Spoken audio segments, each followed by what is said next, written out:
nze size kusalira musango bazzayo ku original plan. nzizeeyo kutegeeza nti buli lwodda mu original plan ebintu nga bitandika okutambula. buli lw'oyimirira katonda wakusuubira okubeera ebirala bimulekere. yimuka ogamba abantu basatu nyweza enkolagana ne katonda ebirala osirike. aya tolwana na nsiri, tolwana na jjogo, toddayo kwefubira, toddayo kulwana n'abakulwanyisa.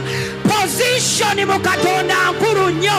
waliwo ebintu byotagenda kulwanagana nabyo because you were in the right position. waliwo entalo zotagenda kulwana kubanga oli mu kifo ekikuba entalo. waliwo emmere gyotagenda kubulwa kubanga oli mu kifo ekigaba emmere.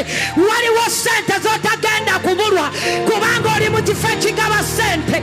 waliwo emikwano gyotagenda kuddayo kunoonya kubanga oli mu kifo ekikonakitinga emikwano. waliwo obuyambi bwotagenda kubulwa kubanga oli mu kifo ekire